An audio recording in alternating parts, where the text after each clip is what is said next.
Ya, sepertinya emas masih berpeluang untuk melanjutkan kenaikan, ini terlebih dengan posisi geopolitik yang masih tidak menentu, dan saya rasa apa yang sempat kita bahas kemarin terkait dengan potensi koreksi ataupun penutupan gap, sepertinya betul, tidak terjadi di hari pertama ataupun di hari kedua ini. Tapi mungkin hal tersebut bisa berubah nanti malam, seandainya level-level ataupun area yang nanti kita bahas di sini ternyata tidak terpenuhi atau bahkan gagal ditembus. Ini dia ulasannya. Oke, kita tengok terlebih dulu. Posisinya adalah dari US dollar yang berbalik turun, persis dengan apa yang kemarin kita bahas, lalu kemudian dilanjutkan dengan tekanan turun pagi ini sampai ke sore hari ini.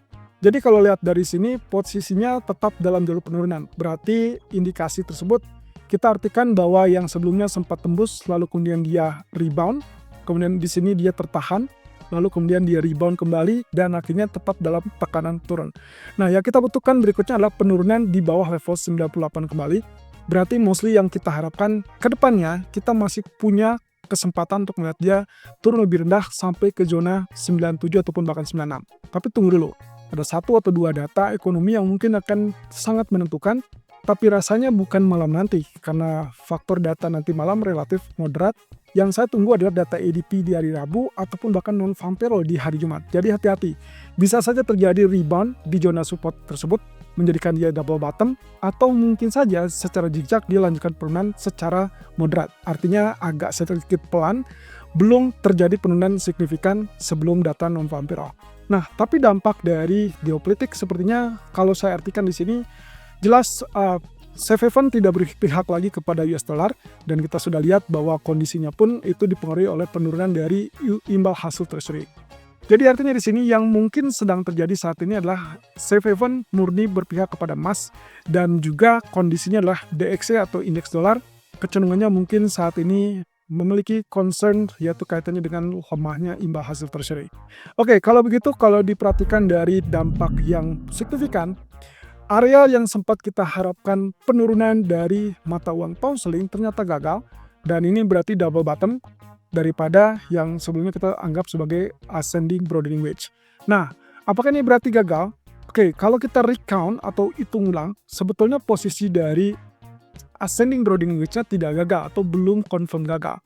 Jadi kalau kemarin hitungan kita adalah 1, 2, 3, lalu kemudian yield 4, dan ini adalah 5, maka seharusnya kemarin itu secara bertahap dan bergelombang dia sudah mulai menunjukkan indikasi penurunan.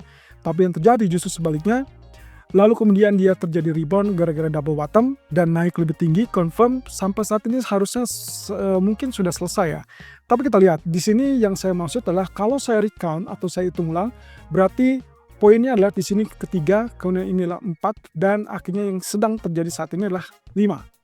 Kalau lihat dari sini, berarti ada concern ataupun kemungkinan bahwa dia bisa saja terjadi penurunan, lalu kemudian melanjutkan penurunan tersebut.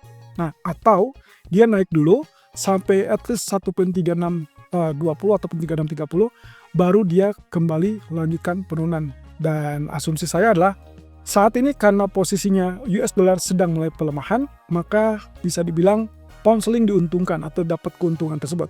Nah, tapi di sore hari kita akan lihat data PMI service dari Inggris yang kemungkinan bisa saja dua arah ya. Artinya kalau misalkan datanya relatif lebih kuat, ya kita akan dapatkan kenaikan di atas 1.3620.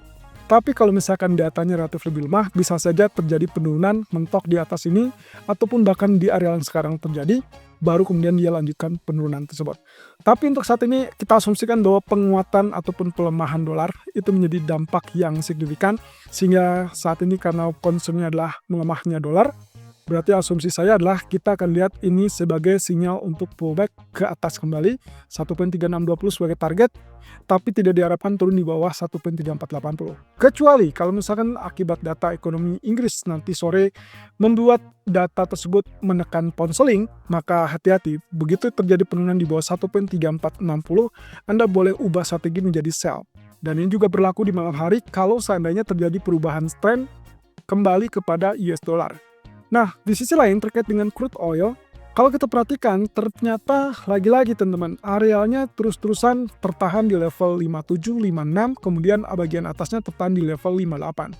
Sampai detik ini saya belum lihat ada areal kenaikan di atas 58.80, dan sepertinya untuk jangka waktu terdekat 5840 ataupun 5830 itu relatif kuat ya untuk saat ini.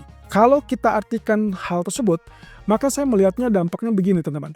kondisinya adalah antara dia menciptakan bullish rectangle, berarti di sini kita tinggal tunggu breakout dari zona resisten, atau yang sedang kita lihat saat ini adalah potensi yang mungkin akan membuat dia kesulitan mengalami kenaikan lebih lanjut dan sangat mungkin terjadi triple top.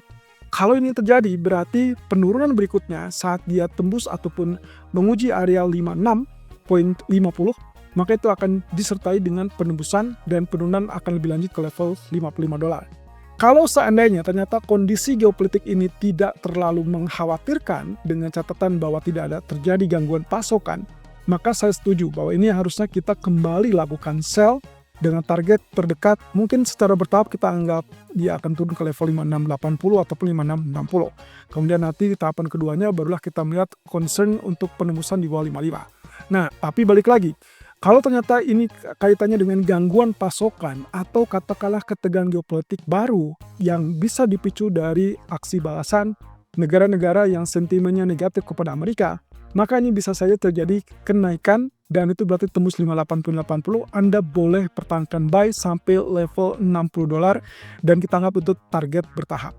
Nah, artinya di sini asumsi saya adalah untuk sementara waktu kita asumsikan ada gangguan keamanan ataupun aspek keamanan geopolitik. Kalau misalnya itu terjadi, sepanjang yang kita lihat adalah kenaikan mendekati 58.80 dan berhasil tembus, Anda boleh lanjutkan buy. Tapi kalau tidak, Anda exit dari buy, kemudian Anda pertimbangkan sell kalau seandainya terjadi rejection kuat dan ditekan dengan bearish candle. Oke, terakhir kalau kita perhatikan dari emas, untuk saat ini kita masih berpeluang melihat kenaikan lebih lanjut karena dampak dari inverse head and shoulder yang sudah confirm sejak 2 hari yang lalu, penembusan di atas 4404. Anda bisa lihat sendiri di sini, walaupun terjadi atau sempat terjadi swing low, dia masih tertahan di area tersebut. Level terendah yang sempat muncul adalah 4397, tapi kemudian dia bertahap naik dan bahkan lebih tinggi sampai 4450-an. Kemudian penurunan atau swing low tadi pagi pun sempat terjadi sampai 4428, areal yang juga kita tandai, kemudian dia naik lebih lanjut. Ya, kalau Anda baca artikel lebih lengkapnya siang hari tadi, kita sudah melakukan update terkait dengan pandangan kita. Kondisinya adalah kita tetap melakukan buy, dan buy terbaru itu adalah di zona yang persis terjadi tadi swing low, yaitu areal 4450, 4452. Nah, semestinya kita sudah melakukan exit, tapi coba perhatikan berikutnya. Kalau ternyata dia berhasil tembus lagi 4474 ataupun 4475, Anda boleh pertahankan buy, karena prospek berikutnya adalah 4485 ataupun 4496. Dan kalau semuanya tembus dan berhasil tembus, berarti kita akan segera mendapatkan target utama 4530-an dalam waktu dekat. Nah, ingat ya, posisinya adalah geopolitik.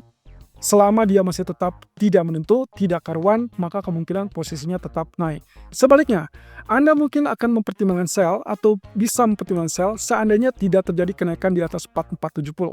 Tapi saya rasa kalaupun misalkan nanti sore atau di sesi New York nanti malam, saya tidak berandai-andai kalau misalkan dia turun di bawah 4425. So, patokan saya adalah selama dia tidak turun secara keseluruhan di bawah 4425, berarti area tersebut Anda diwajibkan buy. Dan itu berarti bisa 4450 seperti yang tadi, atau mungkin nanti 4430, berarti tetap buy. Tapi kalau misalkan dia turun di bawah 4425, Anda boleh switch strategi menjadi sell dengan catatan bahwa target yang paling memungkinkan untuk yang terdekat adalah area 4396 atau yang paling jauh adalah di area 4360. Setelah itu Anda wajib keluar karena ingat bahwa kondisinya masih tetap tidak menentu dan makro fundamental masih tetap mendukung kepada kenaikan emas.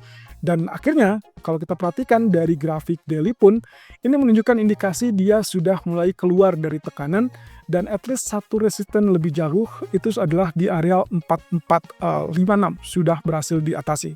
Kita tinggal mengatasi atau menghadapi area 4486 yang kemungkinan kalau misalkan 74 dan 80 ditembus harusnya secara teori itu sangat mudah untuk ditembus juga.